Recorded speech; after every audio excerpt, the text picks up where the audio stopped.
The gaming landscape has experienced significant shifts over the past few decades, with one of the most notable developments being the rise of gacha games.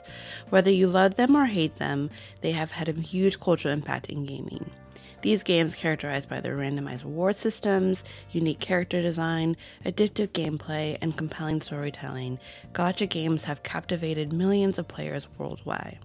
Today, I want to dive into their origins, mechanics, economic impact, and cultural significance of gacha games, exploring how they've become a dominant force in the gaming industry. Hello everyone, my name is Fedro, and this is cozyfeji, and on this channel we cover a variety of things such as video essays, reviews, JRPGs, and all things cozy gaming. So recently I posted a video talking about me getting back into Genshin Impact in 2024 after taking about a year break from the game, and it made me realize just how popular gacha games have gotten in the last, I would say 5 or so years.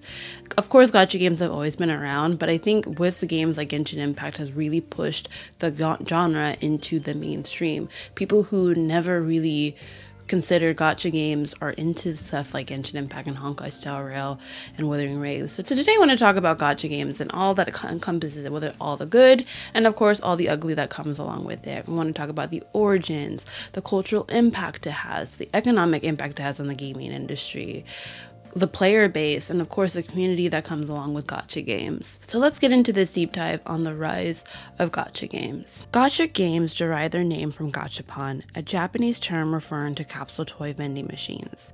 The concept of inserting coins to receive a random toy laid the foundation for gacha game mechanics. The first notable digital adaptation of this concept appeared in mobile games in the early 2010s. Titles like Puzzle & Dragons and Fate Grand Order were among the pioneers, blending traditional role-playing game elements with gacha mechanics, where players would spend in-game currency to obtain random items or characters. The core mechanic of gacha games revolves around the thrill of randomness and the allure of collecting rare items and characters.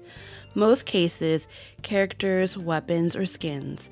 Players use in-game currency, which can often be purchased with real money, to pull or spin or summon for characters, weapons, or other items. The appeal lies in the chance of obtaining rare, powerful, or aesthetically pleasing items or characters, which are usually tiered in their terms of rarity, such as common, rare, super rare, 5-star, 4-star, SS rank, or A rank. You get the gist. Gacha systems often employ psychological principles such as the variable ratio reinforcement, where rewards are given after an unpredictable number of actions. This unpredictability creates a sense of excitement and compulsion, encouraging players to continue spending money or time in hopes of obtaining that very much coveted item. Now, it goes without saying that the gacha games has a very interesting addictive pull to it, especially when it comes to banners or certain characters or weapons that come up. A lot of people like to, do what they can and get as the best characters that they want. So they take on all the in-game currency that they have and hope in the gacha gods that they will get the character or weapon that they want. And this kind of idea is pretty much is gambling. Let's just call it what it is. It's kind of gambling. You're just hoping to God and praying that you're going to get the character or weapon that you want. This can be definitely an issue and a topic that can raise a lot of red flags for certain people, especially with people who may have addictive tendencies. I can understand the thrill of it all, of wishing on a banner and hoping to get that character that you want, and you don't get it, and you're like, okay, that's fine. I still got a couple more wishes here and there.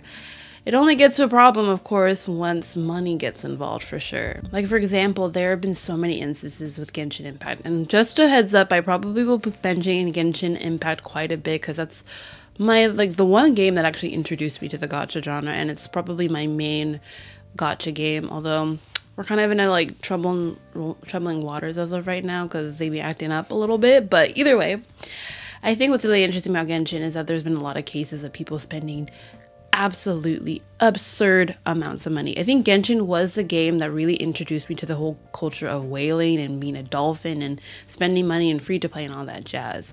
It is insane that the amount of people that have spent money on this game. Thousands. People talking about on their thumbnails $10,000 or $5,000 account. It is insane how much people put in on a game where you technically don't really own any of these assets or these characters. Once this game goes off in service, all that money's gone too, which is kind of unfortunate, but I don't know, that's kind of at your own benefit, your own risk, you know? So when I first started off Genshin, I wanted to be free to play. I'm very new to the gacha genre. I don't know what it is.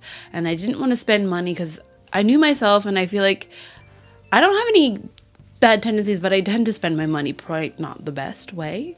And so I definitely wanted to be a little bit more tame and just be focused on the game itself and all that jazz. But then that did not last that long, because within like 2 weeks of me playing, I swiped my card. I know, very pathetic and embarrassing. And I was pretty much, I would consider myself a dolphin. I wouldn't spend crazy amounts of money. I think at most for a banner, I probably spent $200. I'm not proud of that, but I know that that's not a lot to other people, and maybe it is a lot to some. But I think that was the most that I've ever spent, and that will be the last time. And since then, I've been pretty much free to play in all these games. I don't want to spend a dime in these games at all. I know it's going to help the developers and the people behind working on these games, but for me and my sanity and my wallet, it's probably best not to spend money. But I could definitely get the appeal, especially where there's a character that you've been waiting so desperately to be released for you to finally get your hands on to play, to understand their kit, to see the more lore, to make character development. So of course you want to just go in, and maybe the in-game currency that you have is just not quite enough, so you might give in a little dollar or $5 or $10 here in hopes to get that character. So I understand the feeling, but it's definitely something that needs to be watched, because it can definitely teeter into gambling territory. There have been many cases where I think I remember hearing about a girl who stole her, like didn't technically steal, but yes, took her dad's credit card and spent thousands of dollars just to get a certain character in Genshin, which is insane. I think they banned her account, but then they ended up refunding the money back to the dad because like the dad didn't know any better. It can get pretty crazy. Luckily with certain games, and especially there's a whole pay to win aspect of it all, which it can be also really grimy and nasty, knowing that there's certain level caps or access to certain content that's paywalled, so you have to pay money in order to get into it. And I want to make it clear, gacha games are very different to like MMO services, where MMO you clearly are paying a certain amount of money each month to gain access to the service. That's nothing kind of expected. I know with certain gacha games people kind of treat it that way, where they buy the monthly game pass where it's only like $10 or $5 a month, and that's all that they put, which I think is very reasonable and fair. But be careful, because sometimes you think that $5 may not be enough, that $10 might be enough. So if you know yourself and you know that you had those tendencies to go a little ham or spend a little more than you need to, best option is probably just to stay free to play, or maybe if not, just stay clear from these games. The impact of gacha games on the gaming economy is significant. They have made billions of dollars in sales, mostly from small-scale deals. The free-to-play business model, in which games can be downloaded and played for free but allow in-game purchases, has shown to be incredibly successful. Gacha games make money off of this concept by luring in users to exchange real money for virtual cash in order to improve their gaming experience. Notable examples include Freaking Order, which has continuously listed among the highest grossing mobile games since its inception, and Genshin Impact, which reportedly made over $1 billion within 6 months of its release. Due to the popularity of these games, big gaming companies have made large investments, which has fueled the gacha market's expansion. And on top of that, these games make bank. These games make money. Wuthering Waves and Zenless Zone Zero are probably the most recent gacha games that have come out in the past like month or so, or 2 or 3. I know time. But these games are definitely, I feel like, as of right now, hot topics in the gacha gaming world. And my god, did they come out hot. I think I will put a picture here of what the stats are for all these games as of right now. They make so much money for these free-to-play games. Of course, again, like I mentioned before, a lot of these games get their money from in-game players playing and paying, using. A lot of these games get their money from people paying on the banners. For example, weapon banners, more specifically characters, of course. And it gets pretty insane. Like, it's insane how profitable these games are. But however, you have to put in the work. There's been a lot of cases where a lot of people want to jump into the bandwagon because gacha games are so hot and popular right now that people kind of put out pretty half-baked projects and turn out to be nothing. So there's been a lot of people that consider things like the Genshin killer, because let's be so real, Genshin Impact, whether you love it or hate it, is probably the biggest gacha game there is at this moment. It has a huge fan base, huge player base, huge community, and it brings in a crap ton of money. So when done right, gacha games can be very, very, very profitable. In addition to having an impact on the gaming business, gacha games have also influenced popular culture. They have a broad appeal because they frequently have complex storylines, excellent artwork, and rich lore. Characters from these games often gain iconic status, which inspires merchandise, anime adaptations, and fan bases. What's especially interesting about gacha games is their community component. Gamers often create a sense of competitiveness, camaraderie by sharing their experiences, triumphs, and frustrations on social networking sites and forums. The player population is kept interested by events, partnerships, game updates, which create a dynamic and always changing gaming environment. Gacha games have generated a lot of controversy despite their widespread appeal, mostly because of the way they monetize. The unpredictability of payouts, according to critics, can encourage gambling-like behavior, especially in younger players. It also has been a source of criticism that drop rates for uncommon items are not transparent. Certain regions have enacted legislation aimed at enhancing openness and safeguarding consumers in response to those concerns. For example, the Consumer Affairs Agency of Japan required the publication of gacha odds, and the other nations have enacted similar laws. The question of gacha mechanics' ethical ramifications is still up for dispute, though. Now, of course, like I mentioned quite often in this video, that there are some grimy aspects, and a lot of people do critique gacha games for kind of enacting or enabling gambling tendencies from a lot of their player base, which I definitely do think is a fair critique, because like I mentioned, there's been stories of people spending outrageous amounts of money in this game. But not only that, which is also a critique and controversial aspect of the gacha games, there's also another side to it that's also I would love to discuss, and that's the community as well.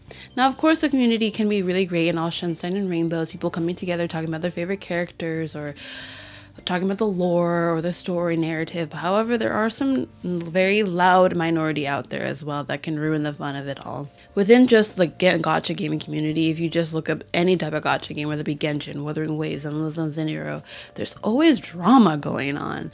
As of right now, I think Genshin Impact has drama because of the new region that's coming out with Natlan. As of the filming of this video, Natlan has not been released, and already this shit has hit the fan. A lot of people are very upset, boycotting, going free to play, or altogether just not playing the game altogether due to the what they've seen so far of this new region. I myself am not quitting the game. I am sticking to staying free to play. I don't know, the protests and boycotts in terms of the Western side of it all, I feel like are not really being heard or listened to. But that's a whole nother can of worms in itself. Yeah, the controversy between Natlan and them, how melanated or not the characters are, is very up to debate. And I do think that Genshin could do better. And also not on the Genshin side, there's also Honkai, which is also another Hoyoverse game. You're going to see a common trend in this video that I mentioned a lot of Hoyoverse games in this. They just released the characters for their new patches coming up forward, and one of the characters has a voice actor that is not one of the greatest human beings to walk on this earth, that's for sure. And there's a lot of controversy behind that, and the community being like, hell no, we do not want this character to be voiced by this person, because that brings in a lot of trauma for a lot of people, and also just doesn't seem fair to give someone a platform like that. And also, speaking of another Hoyoverse game, Genshin has also had their fair share of problematic voice actors as well. And not only does the company itself have its issues, but the fan base as well. Many content creators have butted heads, started drama, had beef, had this whole dissertation online of what's been happening between certain content creators. It is just a mess. And to think it's just come from cute pixelated characters. That turns into this, makes no sense to me, but nonetheless, it's very much still there. Another also controversial take or controversy that has happened to the gacha gaming sphere is that a lot of people are beefing between gacha games. People from Zenless Zone Zero fans and Wuthering Wave fans are butting heads. Honkai Star Rail fans or Genshin Impact fans are butting heads. It's just so bizarre to me. I don't understand why we can't just sit down and just play the games that we love and just mind our own business. I don't understand why you'd be like, well, this game's crap. I dropped this game for this game, or I don't know why you're still playing this game. It's this, that, and the third. Like, myself, I'm just minding my own business, playing all 4 games. I'm literally playing Genshin, Honkai, Zenless Zone Zero. I dropped Wuthering Waves not because I didn't like what I was playing. I just don't have the means to play it. I know that they just recently announced that the PS5 version is in development. I am waiting for hopefully when mobile gets the controller support available, because I cannot play that kind of game, especially with that intensive combat on a touchscreen. It's a no-go for me. And besides the toxicity of the community that can happen, there's also other barriers of entry when it comes to gacha games, is that a lot of players, especially for me coming from a JRPG and RPG background, a lot of people don't really love the idea of kind of being pigeonholed through a gacha game. There are definitely some limitations when it comes to gacha games. Some find them very grindy, and they can be very, very grindy to level up certain characters. And sometimes some people just don't like to play campaigns or banners. Every so often you get a patch, you get content, you play it for like a week or two, and then you get bored and since you finish it all, you have nothing else to do. And then that cycle continues. A lot of traditional players kind of like to be able to just get a game, buy it for $60 to $70 and play it in its entirety from beginning to end and not to worry about it not being finished. Although that kind of is an issue in the modern day with a lot of unfinished games being released. However, that is another topic for another video that I would love to discuss as well. But either way, it's very interesting to see people who have been into video games for such a long time and see how gacha games have kind of come on the rise, to see how they kind of butt heads due to how they believe a video game should be. It's very interesting to see that discourse online for sure. The emergence of gacha games, which combine conventional game design with unique monetization techniques, signifies a dramatic shift in the gaming business. Their combination of strong psychological motivations, interesting gameplay, and community development is what makes them so successful.